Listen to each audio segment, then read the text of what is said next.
Joining me right now, Independent Women's Forum Senior Policy Analyst, Patrice Lee Onwuka. Good to see you, Patrice. Good to see you, too. All right, so the unions are up at it again.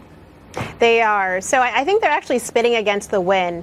Technology, automation, drone delivery is going to be really important for the transportation and delivery industry, in part because there's a huge shortfall of drivers, qualified drivers out there, something like 48,000 shortfall in terms of jobs. And that's going to swell to over 175,000 over probably the next decade. So you need more drivers, but you also need to make those drivers efficient, particularly when they're delivering out in rural areas. And that's where technology can really come in.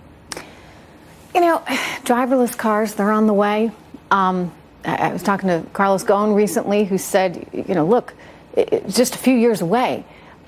This is a very real possibility for our country that, you know, we'll all be in driverless cars, which is good news for me since I hate to drive.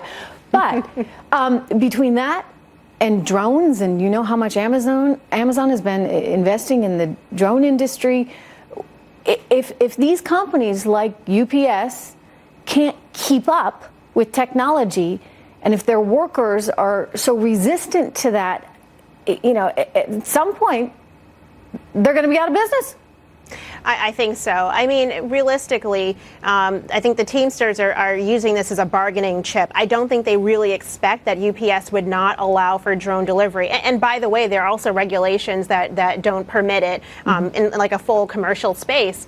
But, you know, it is important for us to be able to embrace technology. That also means, though, we need to start preparing our workforce for what that means. It may mean that we don't have as many drivers delivering trucks, but, you know, what are the other opportunities and the other jobs that are going to be available? Technology is not something we should be running from. It's something we need to embrace, but be smart about it. Yeah, I mean, and this is what we haven't, I would argue, had the right economic policies in place to be smart about it.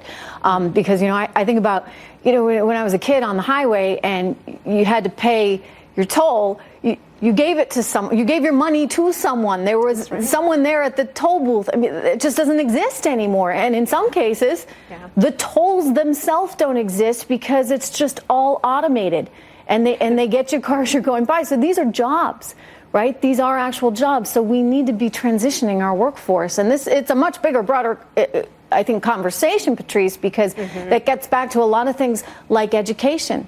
It gets back to things like immigration. There's a lot that folds into it. There is. I mean, retooling the workforce for the future, I think, is one of those topics that people are afraid of. And I think, unfortunately, you have some folks on the left who are using it as a political chip and a political ploy, which they really shouldn't be.